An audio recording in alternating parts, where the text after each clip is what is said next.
Donc, je t'explique. Là, on va ressortir les gros dossiers. Bail noir, Celsius, voyager. En plus de ça, il faut absolument que tu retires tes cryptos de cette plateforme si tu en as, parce qu'elle pourrait très très mal terminer. J'espère qu'il y a de la lumière chez toi et que tu as un esprit très éclairé, parce que là, les bails sont très bressons cette semaine. Ça parle aussi de cavale, Interpol, prison. On va voir comment les médias et la banque centrale nous manipulent. Donc fais très très attention. Tu connais, si tu connais pas, chaque dimanche, on revient ensemble sur l'actualité la plus croustillante autour des cryptos. Si c'est un sujet qui éveille ta curiosité et ou te passionne de manière incommensurable, tu sais ce qu'il te reste à faire. Maintenant, tu te mets en mode zépo, boisson sur le tech, et c'est parti. On va commencer avec une grosse bombe en lien avec le Bitcoin. Les médias nous manipulent. On commence avec un octogone crypto, ça clash le Bitcoin fort. 12 milliards de dollars. C'est le montant des dommages climatiques mondiaux causés par le Bitcoin, selon une étude. C'est pas le pire, hein. Le pire, c'est que le Bitcoin serait aussi coûteux pour la planète que la production de viande de bœuf. Catastrophe. Moi aussi au début, j'ai cru que c'était un canular, mais non, c'est bien réel. Donc, d'après eux, le Bitcoin ne serait pas assimilable à l'or numérique, comme on tend à le croire, comme on tend à le dire, mais plutôt comparable au pétrole numérique. Donc c'est un rapport qui est sorti, mais il y a quand même des choses très particulières concernant ce rapport et concernant la manière dont les informations ont été partagées. Et ces informations sont notamment révélées par ce compte Twitter. On voit qu'il y a plusieurs médias qui, comme par hasard, ont partagé la même information en même temps. Je ne sais pas ce que tu en penses, mais ça s'apparente à une forte manipulation de l'opinion publique. Et tu vois, je pense que c'est très positif pour l'avenir du Bitcoin parce que quand quelque chose commence à déranger, ça veut dire qu'il est sur le chemin du succès. Le Bitcoin a un gros potentiel. C'est parce que ses opposants ont conscience de la puissance de cette chose qui veulent l'arrêter. Mais le Bitcoin est inarrêtable. Tu vois, les médias, ils veulent que l'opinion publique dénigre le Bitcoin, mais nous, on sait, tu vois, on connaît la réalité. Et c'est pour ça qu'on crée nos propres médias. Et c'est pour ça que c'est important de partager l'information pour ne pas se faire avoir. Et tu vois, là, c'était que l'apéritif, parce que tout à l'heure, ce que je vais te dire concernant la Banque centrale, mais laisse tomber, laisse tomber. Avant ça, parlons de nouvelles beaucoup plus joyeuses. Cette entreprise crypto était sur liste noire de l'AMF l'année dernière. La roue est en train de tourner pour elle. Félicitations. Elle suit désormais les traces de Binance. Elle vient d'être validée par la France en obtenant le fameux enregistrement PSAN. Ça va donc lui permettre d'être régularisée en France et d'accélérer son développement.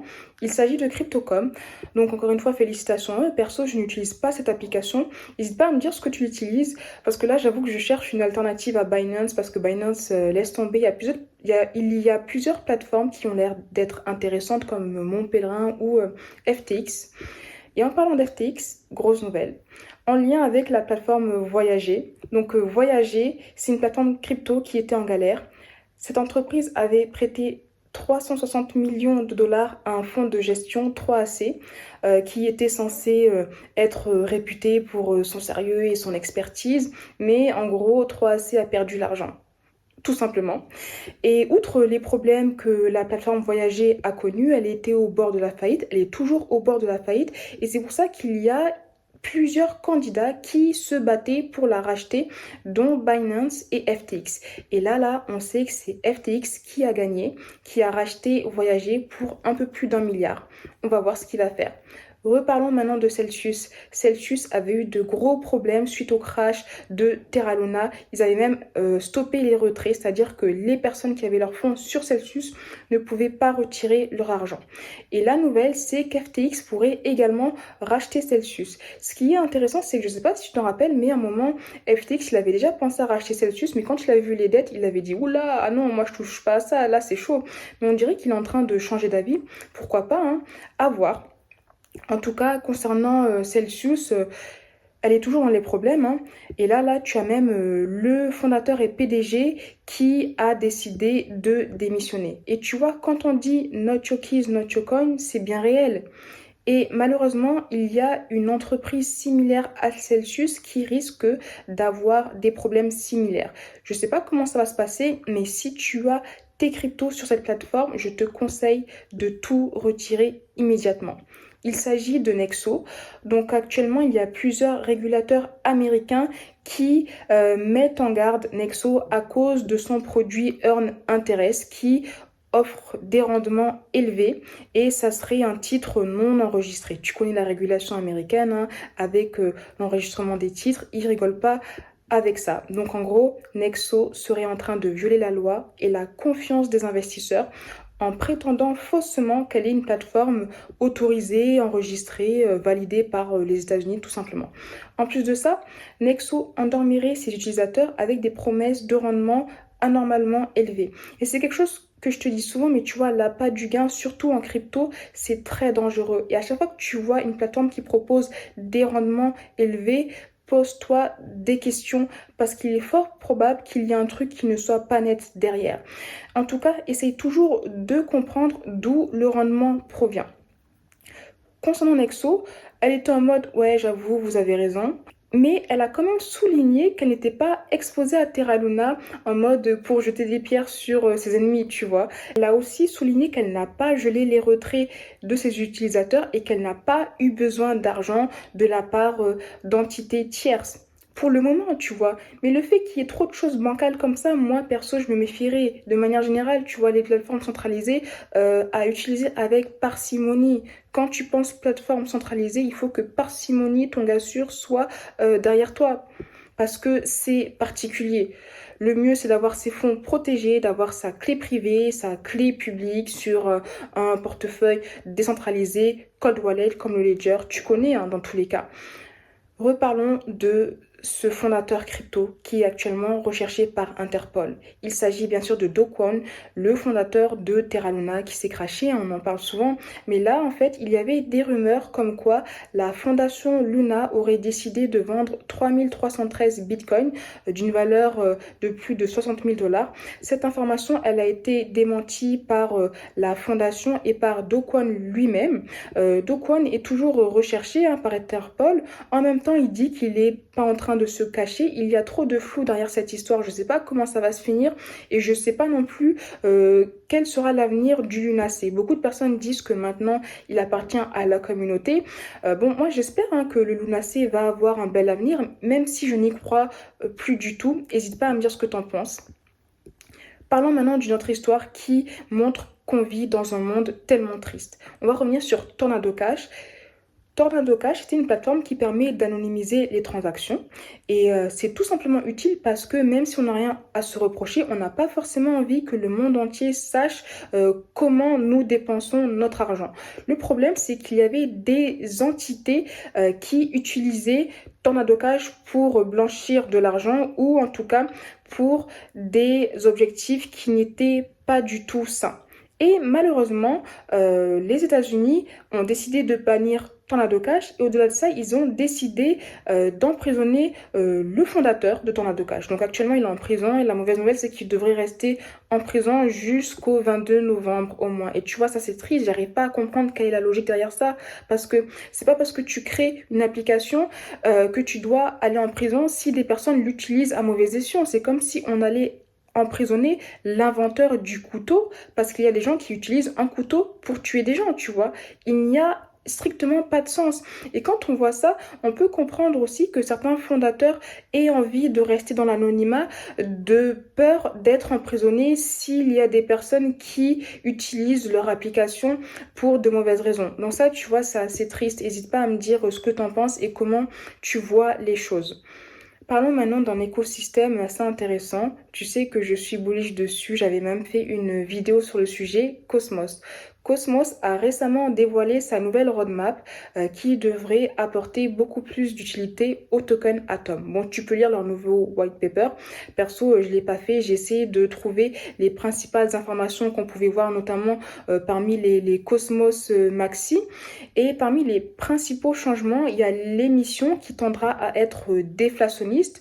Ça rappelle un peu Ethereum parce qu'il faut savoir que l'Atom a aussi une émission illimité, il n'y a pas de quantité fixe comme le Bitcoin par exemple. Il y a aussi le liquid staking qui permettra aux détenteurs d'atomes de stacker l'atome tout en ayant une preuve de dépôt pour les utiliser. Et ça c'est très intéressant parce qu'actuellement quand tu stackes l'atome, il est bloqué et tu dois attendre 14 jours pour le retirer, donc il est illiquide. Et là l'atome sera liquide, donc c'est assez intéressant. Juste pour te dire qu'à chaque fois, tu vois, moi je te partage des infos, moi aussi je peux me tromper dans mon raisonnement. C'est pour ça d'ailleurs que si tu vois des erreurs ou autre, n'hésite pas à me les dire parce que je suis ouverte à la discussion. Mais toi aussi, vérifie toutes les informations qu'on te partage, tu vois, parce que laisse tomber. Laisse tomber. Parlons de notre projet. Je sais qu'il y a beaucoup de personnes qui sont bullish à fond sur ce projet. Moi, je suis encore en train de le dire. Il faut que je fasse une vidéo dessus. Je le sais, ça arrivera un jour ou l'autre. On parle du projet Ripple. Il y a Keiko qui a partagé une newsletter sur le sujet. D'ailleurs, je t'invite fortement à t'abonner à Keiko si ça t'intéresse. En gros, Ripple a été fondé en 2012, il propose un service de transfert d'argent avec sa crypto qui est le XRP qui permet les conversions de devises fiduciaires. En décembre 2020, la SEC a décidé de mettre Ripple dans la sauce en disant que sa crypto c'était une offre de titres non enregistrée, tu connais la musique. Donc cette nouvelle, elle a fait chuter le prix de l'XRP. Il y a même plusieurs personnes qui ont décidé de délister XRP pour éviter tout conflit. Ce qui est tout de même intéressant, c'est qu'XRP a bien rebondi et actuellement c'est toujours la 6e plus grande crypto-monnaie en termes de market cap. Et parmi les plateformes qui avaient délisté XRP, on pouvait retrouver Coinbase, Crypto.com, donc des grosses plateformes, tu vois. Et il y avait même Kraken qui avait interdit aux utilisateurs américains d'échanger l'XRP. Ça, c'est assez triste. Et Keiko partage un graphique assez intéressant sur les volumes d'échange contre d'autres monnaies ou cryptos. Et ce qu'on peut voir, c'est que quand des plateformes ont délisté XRP, il y a eu bien sûr une baisse des volumes d'échange, notamment contre l'USD. Mais un point beaucoup plus intéressant, c'est qu'il y a les volumes d'échange en lien avec l'euro et le peso américain qui ont augmenté et les deux représentent à peu près 10% du volume en août. Et on pourrait voir qu'XRP a finalement trouvé une niche sur les marchés latino-américains. Et c'est pour ça aussi qu'il avait fait un partenariat avec la plateforme Bitso qui est l'une des plus grandes plateformes crypto de la région. Et donc actuellement on ne sait pas comment va se dérouler et quelle sera l'issue de l'affaire d'XRP contre la SEC, Ripple contre la SEC plutôt. Mais ce qui est intéressant, c'est qu'on peut voir que même si la SEC a mis des bâtons dans les roues à Ripple et qu'elle a freiné le développement de la crypto, Ripple a réussi à trouver une opportunité et un nouveau marché en Amérique latine. Donc la SEC n'a pas tué le projet XRP.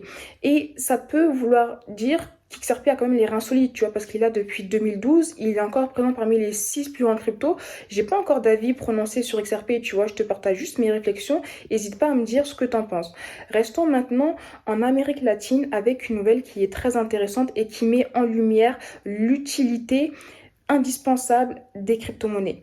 Actuellement, la situation financière est particulière, tu vois, c'est pas la grande joie. Le système bancaire traditionnel et l'instabilité économique rendent difficiles les opérations de crédit. Il y a les taux de prêt des banques traditionnelles qui augmentent de façon exponentielle et ces événements ont permis de catalyser la croissance des plateformes crypto et l'utilisation des cryptos et surtout des prêts crypto, tu vois, parce qu'il y a des plateformes qui offrent des prêts crypto jusqu'à 50% inférieurs avec des frais de maintenance quasi nuls.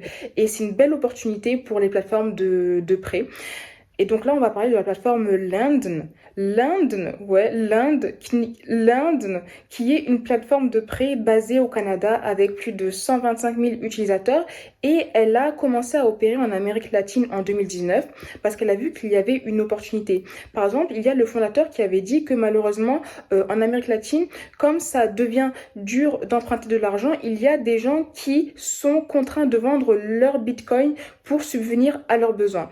Et l'avantage avantage de passer par une plateforme de prêt en crypto, c'est qu'ils peuvent emprunter des dollars ou de l'USDC contre leur Bitcoin. C'est-à-dire que s'il y a une personne qui ne souhaite pas vendre ses Bitcoins, elle peut déposer son Bitcoin en collatéral pour recevoir de l'UST, pour recevoir du dollar, pardon, et subvenir à ses besoins. Donc ça, c'est super intéressant. La société l'Inde, elle a fourni actuellement plus de 500 millions de dollars de prêts et les prêts moyens, ils s'élèvent à peu près 9000 dollars. Donc tu vois, on voit vraiment l'utilité réelle de la crypto et on voit comment la crypto peut sauver des personnes qui sont dans l'impossibilité de générer des prêts dans le secteur traditionnel de par le fait que les taux d'intérêt soient trop élevés. On a parlé de l'USD, de l'USDC. Parlons maintenant de l'USDC qui est en train de développer son empire. Il pourrait se déployer sur plusieurs nouvelles blockchains comme NIR, Cosmos, Optimism, Polkadot. Intéressant, hein? Go, allez-y, développez-vous parce que la menace, la concu arrive sévère. Et là, on va parler de la concu.